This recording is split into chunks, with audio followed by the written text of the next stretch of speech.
Welcome, everyone, to the Ready for the Draft podcast. I am your host, Greg Schutz. This is episode 4 of the 2025 podcast series, where we take a look at the draft-eligible prospects and get you ready for the NFL draft. And I'll tell you what, the NFL season is just a couple of weeks away, but college football starts this weekend. That's right, week 0 of the college football season. ACC and Mountain West said we don't want to wait for Labor Day weekend to kick off football. We actually have 4 games on the schedule. We're going to go ahead and take a look at each of those matchups, talk about at least one player to keep an eye out for in each of those games. These games will actually start in Dublin.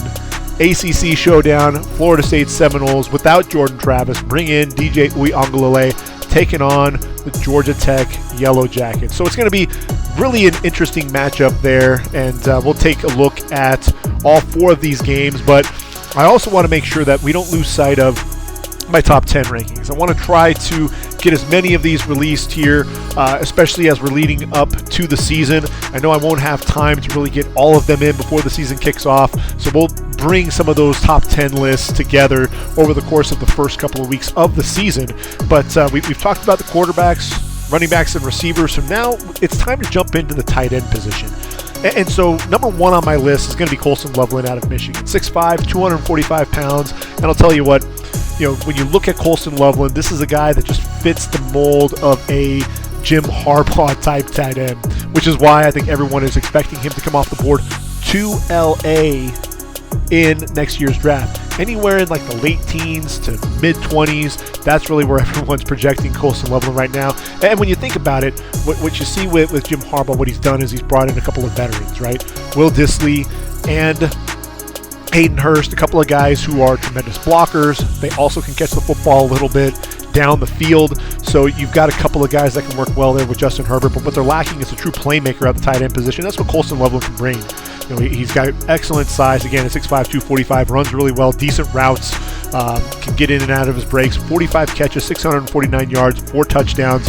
Look, when J.J. McCarthy was throwing the football, he had Roman Wilson and he had Cornelius Johnson, but then there was Colston Loveland who was able to push the football down the field for J.J. McCarthy, really attacking the seam, really was able to line up all over the field, not only as an inline tight end, but in the slot, pushed all the way out wide, so he could line up everywhere. And then as a blocker, he's still improving, but he's a guy that I think we can expect Colston Loveland to be a physical presence in the running game there for Michigan this season.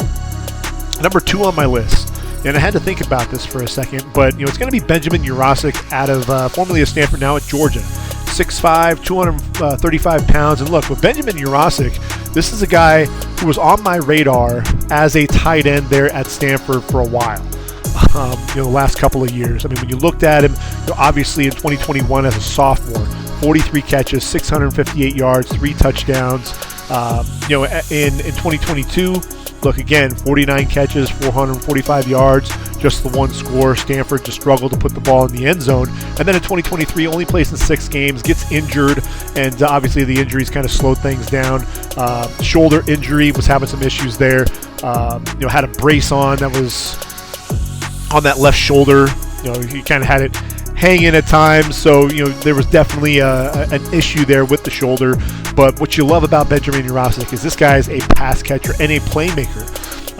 You watch the route running ability, a lot to this guy's game. So you're going to see him on wheel routes. You'll see him running curls, being able to get some separation. Look, Stanford was running jet sweeps to this guy, a little bit of everything. And you wanted to get him out in the open field because he can move really well. You see the release off the line, his ability to make plays, the contact balance after the catch, but the concentration during the catch, and really not only that, being able to make and not only hold on to the football, but sustain the process of the catch all the way to the ground. Made some nice one-handed catches, working out of the flat.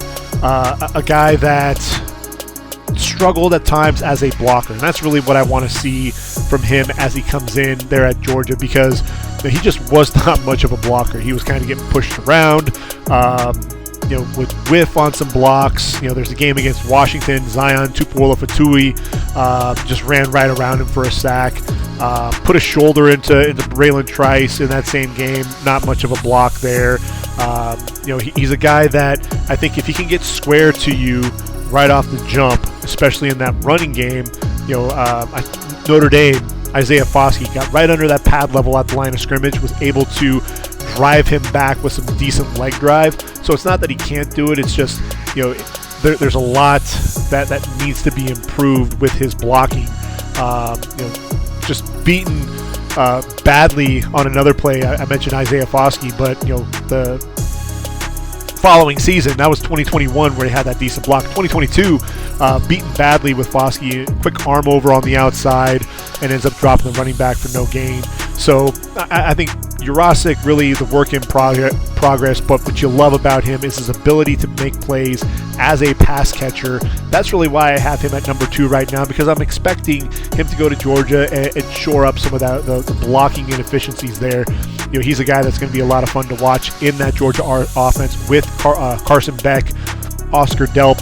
Look, if he wants to start, he's going to have to be able to showcase his blocking ability. So that's something that I think hopefully we're going to see improvement there from Jurasik. Number 3 on my list is going to be Tyler Warren out of Penn State. 6'6", 257. This dude is huge. And really had a breakout season in 2023. 34 catches, 422 yards, 7 touchdowns. This was a guy that actually was able to separate in his route running. That was one of the things that I thought was really impressive for a guy his size. This is a guy that's going to punish you in the running game as well. So really a fantastic talent. He's just a guy that I think just needs to continue to grow in the position. But Tyler Warren is a guy that look, a lot of people forgot about Theo Johnson because everyone was talking about 44 for Penn State. And so I think what you're going to see with Tyler Warren is a guy that's going to rise up the draft boards quickly. Because he's a better blocker than Jurasik, I could easily see Tyler Warren being the number 2 tight end taken in the draft.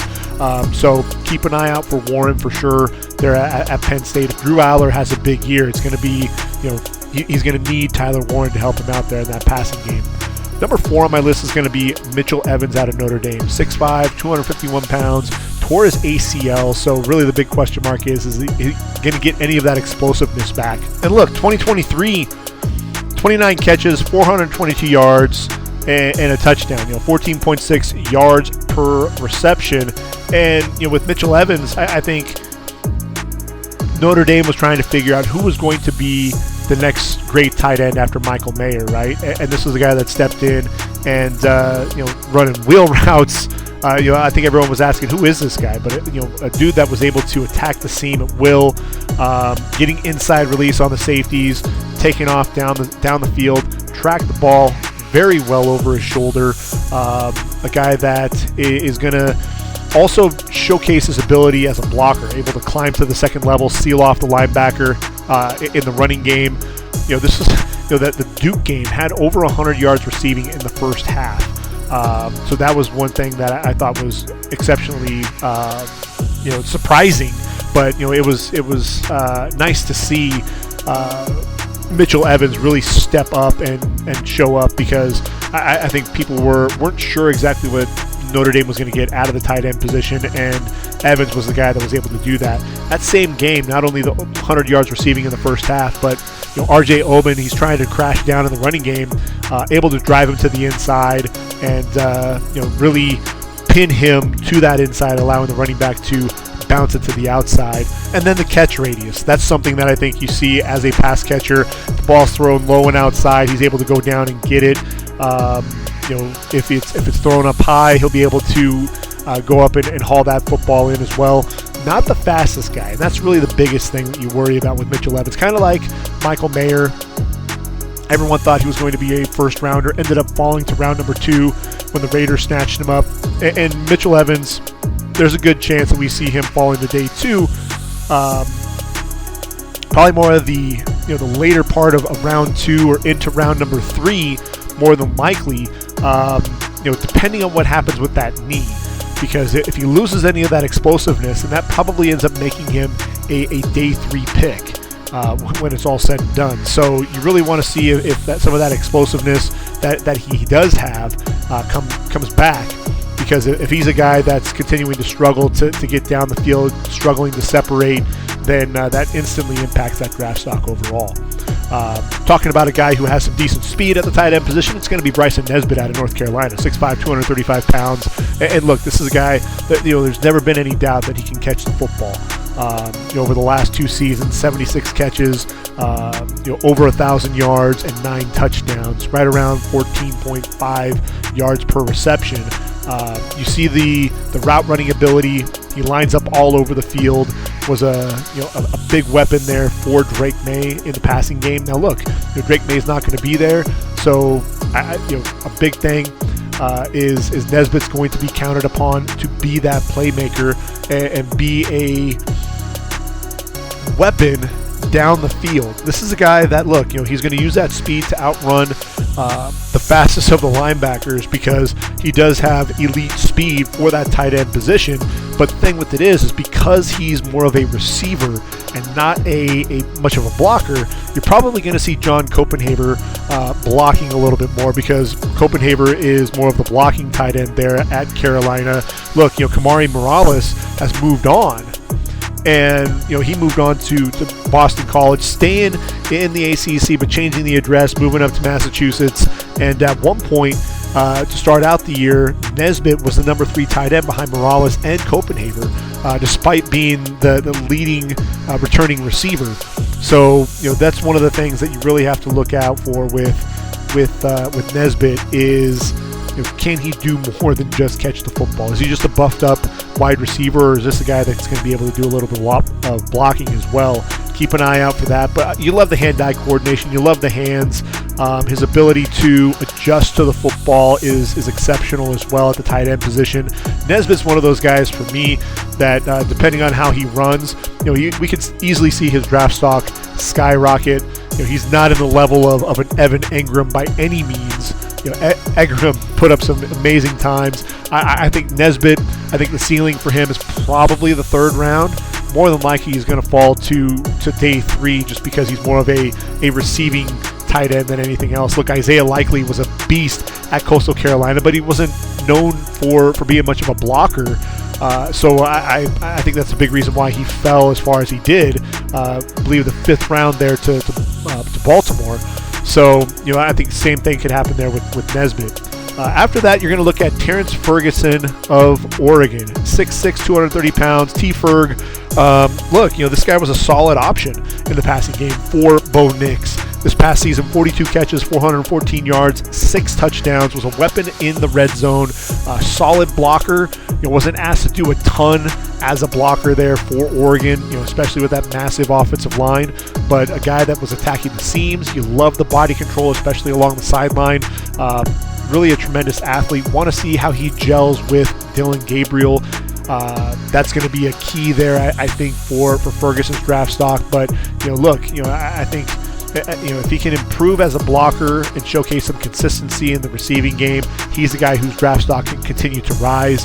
How about Jake Brittingstool out of Clemson? He's 6'6", 6'7", 230 pounds. Excellent hands as a receiver on the outside. You'll see him make plays as a receiver, and then right after that turn around and open up a big hole for the running game for his back. This last season, look, he doubled the number of receptions that he had with 50, 498 yards, 5 touchdowns, a guy that can really be a weapon in the red zone. He's another guy who I think his draft stock is going to continue to rise just because of his ability to catch the football down the field. He's a little bit inconsistent as a blocker, but he can run routes really well, and he's not nearly as explosive, but he's a guy that I'm expecting to see start to move up the board quite a bit. Caden Price-Scorn out of Mississippi, 6'6", 230 pounds. Started his career at Memphis, for 3 years. That last year at Memphis in 2022, 48 catches, 602 yards, and 7 touchdowns. Shows up at Ole Miss, only plays in 10 games. Bothered by some injuries, but 30 catches, 449 yards, 4 touchdowns. Another guy who's inconsistent as a blocker. That's really the name for a lot of these guys. But what you love about Price-Scorn is the ability to be a playmaker, especially in the red zone. Big target for Jackson Dart. Now look, with Dart, I think there's a lot of people talking about him potential Heisman. When you think about the fact that he has Trey Harris, he also has Antoine Wells. Now he's got Price Corn as well in the passing game. Keep an eye out for Jackson Dart. If he gets hot early on, expect that Heisman chatter to really start heating up for Jackson Dart in Oxford. That takes us to Luke Lachey out of Iowa. He's 6'6", 253 pounds. This is a big dude. Excellent catch radius. Weapon up the seam. You can see him elevate and haul in the football as well. Battled an ankle injury in week 3, so that really, health is going to be key because, look, that season really ended for him there. But this dude is a punishing blocker in the running game. And really the big thing is can he stay healthy? Can he come back off of that ankle injury? Because look, in 2022, 28 catches, just under 400 yards and 4 touchdowns. Iowa's not known for much in the passing game. Really not much for offense in general. But this is a dude that, you watched him run a corner route, track the ball really well, boxed out the safety to high point the football. In their first game of the year against Utah State, you see him break open over the middle, catching screens. He has a lot of versatility to his game, and he's a physical blocker. The big question mark is obviously that ankle injury.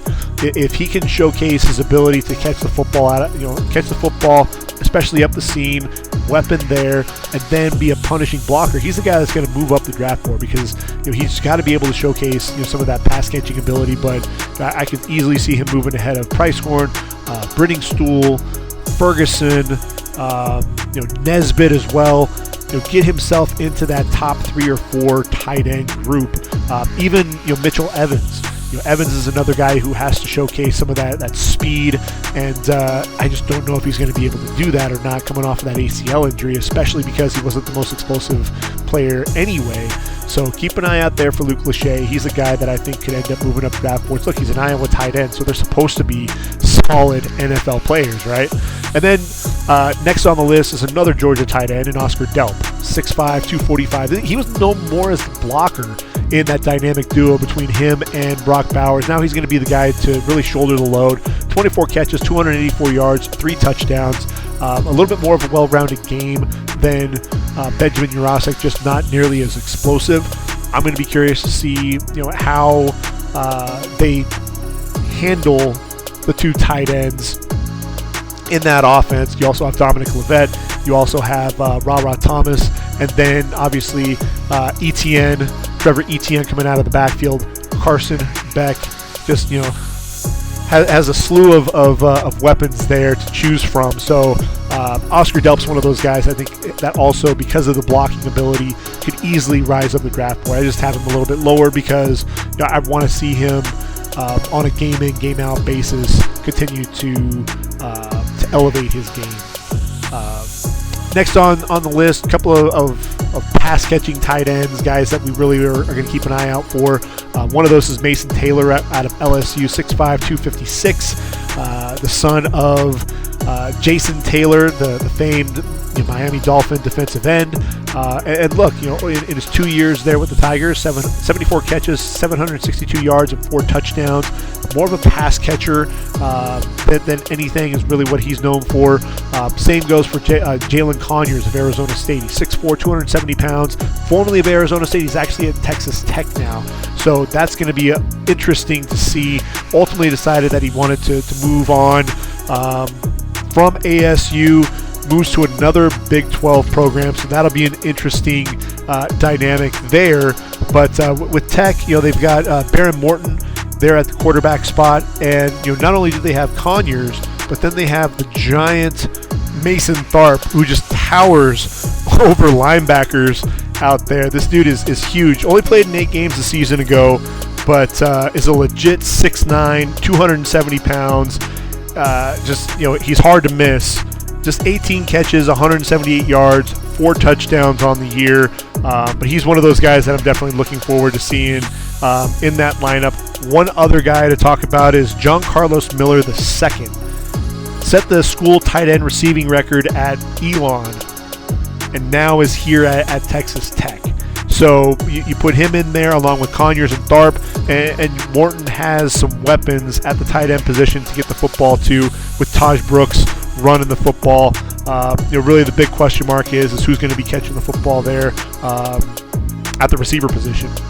Some newer guys there in that receiving core, so it'll be interesting to see really how all of that plays out for Texas Tech. But Conyers is one of those guys to watch, see how he transitions after catching 74 passes in his career there at ASU. Next on the list, Jack Velling out of Michigan State. 6'4", 244 pounds. Really had a breakout year in 2023 as a sophomore. 29 catches, 438 yards, 8 touchdowns. Started that career there in Corvallis. Jonathan Smith, known for developing tight ends. Tegan Catoriano, Jake Musgrave. Now he's got Jack Velling. And Velling, look, he moved to East Lansing with his head coach to Michigan State. And so Velling's going to be one of those guys, especially if he can showcase that blocking ability there in Big Ten play. I think you're going to see his draft stock continue to rise. And then Brant Keithy, another ex-Pac-12 guy. Now Utah moving on to the Big 12, 6'2", 230 pounds. Look, this is a guy, he started his career there in 2018 and then has battled injuries. That's really the big thing for him. Just played in 4 games in 2022 and then didn't play in 2023, torn ACL in September of 2022, and just hasn't been right since. But when he was on, this was a dude, look, 2021, 50 catches, 611 yards, 6 touchdowns. I think that ACL is really going to be the concern. Can this guy, return to form? Can he stay healthy? I think there are going to be a lot of question marks because, look, he's an undersized tight end. And so at 6'2", 230 pounds, that really does limit his draft stock a bit, right? And when you think about a guy who doesn't have ideal size at that tight end spot, I think the most recent of those guys that you think of is Jaheim Bell. Now, Jaheim Bell played at South Carolina, moved to Florida State in 2023. This past season was a 7th-round pick, number 231 overall. And this is a healthy tight end. Ran a 4.61 40. Question really is going to be, can Brant Keithy rebound from that knee injury and prove to teams that he can remain healthy and warrant a draft pick, even if it is later on in the draft? I just think he's going to end up being an undrafted free agent. He's going to have to find his way and battle his way onto a roster. So those are the tight ends that I'm going to be keeping an eye out for. But let's start talking about the college football season, shall we? We got to look at these matchups in week 0. It's hard to believe. August 24th, right on our doorstep. Florida State taking on Georgia Tech in Dublin, Ireland. Now, when you talk about Florida State, obviously Jordan Travis a season ago was the playmaker for them until the broken leg really derailed things for them. And undefeated, but because Tate Rodemaker was going to be the quarterback and not Jordan Travis, and then just really the question marks at that quarterback position moving into the bowl game. Obviously, that Orange Bowl 63-3 was a brutal shellacking. So Mike Norvell needed to go out and find himself a quarterback, and he did that in DJ Uiagalelei, who's 6'4" and 255 pounds. Now look, DJ has decided to return to the ACC after a year at Oregon State, but look, this is a guy who has all of the talent in the world. He's a big dude, highly touted quarterback coming out of St. John Bosco there in Southern California, and had a pretty darn good freshman year there at Clemson. And I think the future looked to be very bright for DJ and company, and unfortunately just couldn't really put it all together. He was just under 67% completion percentage, 5 touchdowns, no picks. Then he ends up throwing more picks than touchdowns in 2021, loses that starting job ultimately to Cade Klubnik, and really the rest was history. Ends up transferring to Corvallis, Jonathan Smith working with him, still only completed 57.1% of his passes. Way too many interceptions. This guy, in his career, 57 touchdowns, 24 interceptions. Some of the mechanics, really, his footwork leads to a lot of errant throws, just decision making at times. He's late on a lot of footballs. It's like, I don't know if he trusts himself enough, trusts what he's seeing, but instead of throwing guys open, just as they're getting out of their break, letting go of the football, he's waiting, and sometimes missing his window because he's throwing the football way too late. So really want to see what Mike Norvell and company have been able to do with DJ there to get that passing game going. I think you look at that receiving core, and you don't have any of the top guys back. And so that's really the big question mark. Who's going to replace Keon Coleman as their number one? Cantron Portier is 6'3", 208 pounds, and he's a guy to watch out for there in the passing game. I think he and Ja'Kai Douglas, the diminutive one who's 5'9", 199 pounds, that duo with DJ really needs to get things going. And then Kyle Morlock, transferred in and was more of the blocker to Jaheim Bell as a receiver. Jaheim Bell had 503 yards this past season. When you look at Morlock, 6'6", 240 pounds, can he catch the football out of the backfield? He's one of those tight ends that could end up moving into the discussion that we were having with that tight end position. Running back, obviously, Lawrence Toafili is the guy that everyone's familiar with there. 2,100 career offensive yards from scrimmage, and a guy that this past season, 6.7 yards per reception, 66 catches in his career as well. But you bring in Roydell Williams from Alabama, and Roydell Williams is a guy that I think everyone is expecting to be the starter for FSU. He's 5'10", and 225 pounds. And he put on, about 15 pounds. This is a big dude. A season ago, 560 yards, 5 touchdowns. Wasn't much of a factor in the passing game. Bama didn't really need to do that with their backup running backs. So this is going to be a chance for Roydell to really showcase what he could do as a senior. And he'll be running behind an offensive line that's going to be led by Maurice Smith, the center there. 6'3", 298 pounds. Smith is probably one of the better run blockers, not only on the team, but in the ACC at large. So he's one of those guys that I think everyone's going to have eyes on in that offensive line, especially in this game, because he's going to be going up against a mammoth of a man in the middle of this line for Georgia Tech, and that's going to be Zeke Biggers. Now, Zeke Biggers is huge. This guy is 6'5", 333 pounds. So when you think about that, matchup, because Smith, obviously is a little bit undersized, but he plays with excellent leverage, and you want to see exactly what he can do with this guy there in the middle of this defense. And with Biggers, look, this past season, 40 tackles, 4 going for loss, 1 sack, 3 pass breakups on the year as well.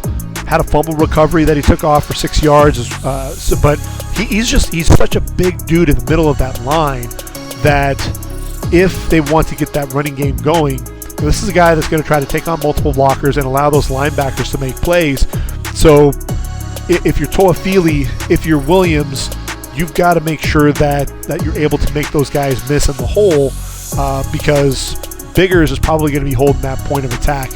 If Maurice Smith can get some movement there, especially with Biggers, then I think people will start talking about Maurice Smith more with this year's draft class.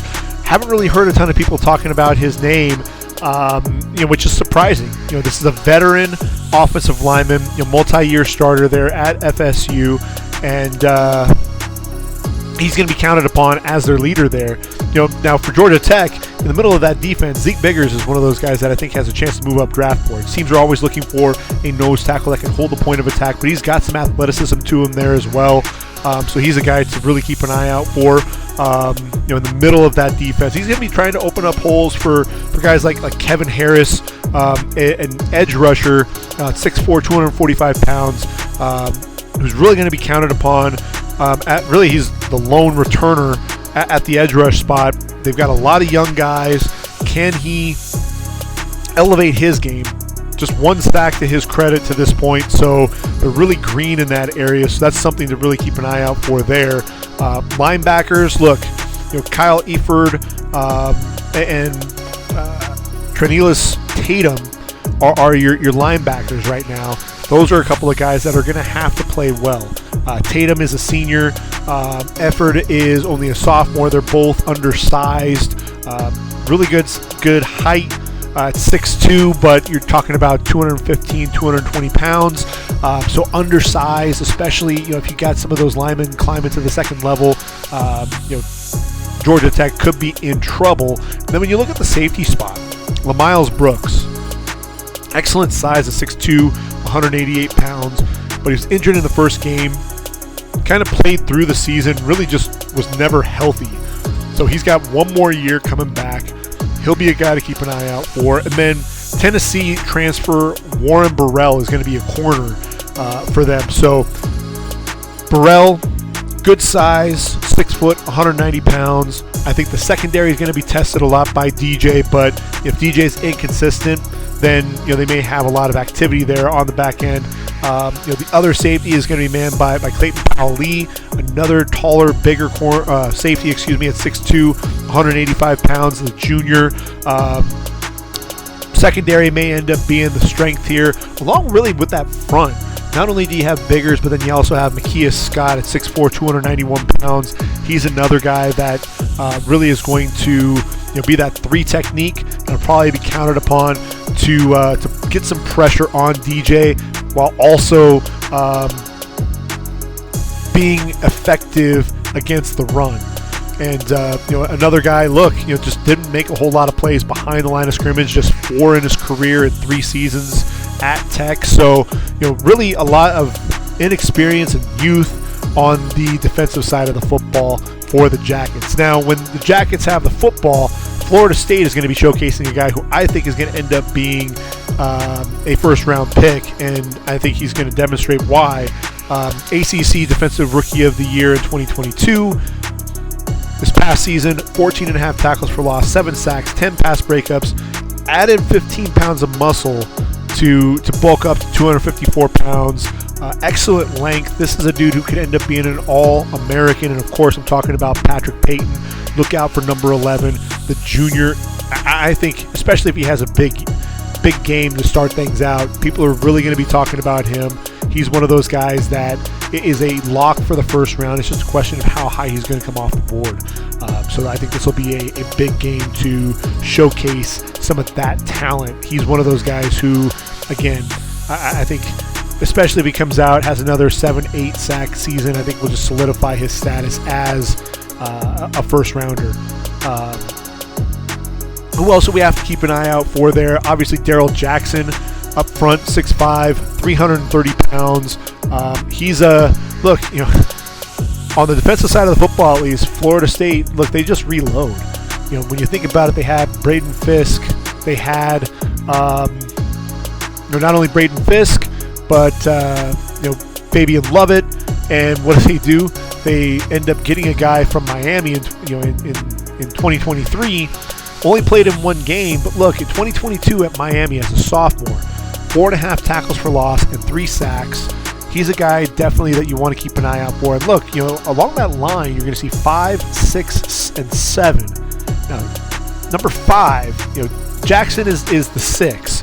Number 5 is Joshua Farmer, another sophomore, a junior, but a guy who could decide that he wants to come out and enter the draft, potentially, but had 7 tackles for loss, 5 sacks this last season. He's going to be a guy that could be disruptive there on the interior of the line. And then number 7 on the outside is Marvin Jones Jr. And I think big things are going to be expected of this dude, a heralded recruit, and came over from Georgia, and now he's there at FSU, and didn't really get a chance to do a ton over at Georgia just because they were loaded on the defensive side of the football. So just 2 sacks, 5.5 tackles for loss, but keep an eye out for him. He's a guy that can end up being a playmaker there up front. Linebackers, obviously, when you think about Tatum Bethune and Kalen DeLoach, they're gone. They're no longer on the roster. They're moving on to the next level. But DJ Lundy, the 6'1", 240-pound inside linebacker, he's a guy to watch out for now. 16.5 tackles for loss, 5 sacks, 8 pass breakups, including 4 this past season. So, this is an instinctive linebacker and a guy that I think is primed for a breakout season. And really, DJ Lundy was the 3rd leading tackler at FSU behind Bethune and Deloach. So that already tells you this guy can be an absolute playmaker for them on that side of the football. There's no doubt about it. When you look at the secondary, Renardo Green and Jarian Jones were your starters at corner. But what's crazy is you also have Fentrell Cypress II there as well. 5'11", 180 pounds. But look, when he showed up on campus, this was a guy that was putting up some big numbers at Virginia. 14 pass breakups there. Shows up, has another 8 this past season. But he's a guy that I think teams need to know where he is on the field at all times. He was an all-ACC guy there in 2022. He's a playmaker. He's a ball hawk. And, he's a guy that, again, Haynes King likely will be throwing away from him. But, he's going to end up throwing in the direction potentially of, Azariah, Thompson. And, look, he's 6'2", 194 pounds. He's a junior and had 10 pass breakups a season ago. They're just reloading there at that cornerback position. And so between Thomas and Cypress, I think the corners, you're going to have to watch out there. Then Shaheen Brown is a big safety, 6'2", 213 pounds. He's a guy that's going to want to come up and hit you. He was the 4th leading tackler on the team with 53. The guy that had a couple of sacks, a couple of tackles for loss, 4 pass breakups, and an interception. So, Shaheen Brown is a guy that can make some plays on the back end of the defense as well. So, obviously, just based on what we've kind of gone over there, Tech is going to have their work cut out for them. And look, it's one of the better offensive lines. We'll really get to see just how good that line is. Jamal Haynes, the running back, 5'9", 180 pounds. He's a guy, look, he's obviously not the biggest dude by any means, the diminutive one there in the backfield, but Jamal Haynes is going to be a guy that's going to be relied upon to really get things going. He's a third string slot receiver. Now he's really moved into, come into his own as a running back. Over 1,000 yards on the ground and 7 touchdowns. Also 20 catches this past season. He's going to have to step up in that passing game for Haynes King. And look, Haynes King, over 2,700 yards through the air, 26 touchdowns, ran for 648 yards as well. But dude had 16 interceptions, which was 2nd most in the country. Needs to stay away from Thomas and Cypress, that's for sure. He's got a solid receiver in Eric Singleton, 5'11", 173 pounds, only a sophomore, so we're not talking about him for the draft, but led the team with 48 receptions for 714 yards, 6 touchdowns. Want to see what he's going to be able to do against those corners as well. Really at the end of the day here, we're talking about Florida State likely pulling away from Georgia Tech. I think what ends up keeping Tech in the game is if DJ struggles. And that's really going to be the big question mark is, that's always going to be the equalizer is turnovers. I think what you may see is if DJ does struggle, then you're going to see a heavy dose of Roydell Williams, a heavy dose of Lawrence Toafili. And so if Biggers and Scott and company up front can slow down that rushing attack a little bit, then Tech has a chance. I just think Florida State's going to have too much there in Dublin. The next game on the list is going to be SMU taking on Nevada in Reno. So SMU, this is going to be their debut in their new conference, the ACC, and Rhett Lashley going to be taking on Jeff Choate, who is coaching his first game at the FBS level, first game there for the Wolfpack, and he gets to play at home. They've got, SMU has a solid quarterback. This is a guy that was, lighting it up for the Mustangs, and about 3,200 yards through the air, 28 touchdowns in 12 games. Did have a broken fibula, so he missed the last 2 games of the season. But this guy, he's only a junior, 6'1", 219 pounds. He's a guy to watch out for because dude's a playmaker for sure. RJ Maryland is his tight end. That is a baller. He's a guy that's going to be, we're going to be talking about for the draft potentially. I don't have him in my top 10 only because, look, he's a junior, but 6'4", 233 pounds, and 34 catches, 518 yards, 15.2 yards per reception, 7 touchdowns. That's a sophomore. I think it takes a really big year for him to come out after his junior year, but he's definitely a guy that is on scouts' radars for sure. Up front on the offensive line, Justin Osborne, the center, is a guy that to watch out for, 6'5", 299. There's some other more heralded centers. I already mentioned that with Maurice Smith, but Justin Osborne is a guy to watch out for there as well. Defensive side of the football, I think the conversation has to start with Elijah Roberts. This dude transferred in from Miami and was absolutely a beast. 10 sacks, 37 total tackles, 2 forced fumbles, 6'4", 276 yards. As a defensive end, this dude has a chance to really, especially getting to play in the ACC. I think teams are really, NFL teams are going to be salivating watching number 5 play there for SMU. Opposite him is Jafari Harvey, 6'4", 252-pound defensive end from Miami. If that name sounded familiar, that's where he was. He was at Miami. He's staying in the ACC, but he's moving out to Texas with the Mustangs. And this is a dude who just, he has the talent. We saw it in 2022, had 5.5 sacks this past season. Just really couldn't get everything together. So, I think this is kind of his last chance to have a breakout season. 22 tackles for loss, 10.5 sacks in his career. I think playing opposite Roberts will really bode well for him. The linebacker group is really going to be led by Kobe Wilson, the 6', 226-pound linebacker. And really with Kobe Wilson, he's another guy who could be an absolute playmaker for SMU. He's just undersized. That's really the biggest thing, right? Played there at Temple for 3 seasons, ended up moving to SMU this past year, 80 tackles on the year. So he'll be a guy to watch in the middle of that defense. I think really the question mark is just going to be on the back end of the defense. That secondary, can they elevate their play? That's going to be a big question mark for me. And I think that's really, if they can get some playmaking ability there at the secondary, then I think SMU has a really good chance of going a long way there in ACC play. So now when we talk about Nevada, again, Jeff Choate taking over the Wolfpack, and this is a program that is rebuilding. They're rebuilding in a major way. Jeff Choate's got a lot of work cut out for him. I think if there's a guy that we want to look out for, I think it's Tongiaka Matealoa.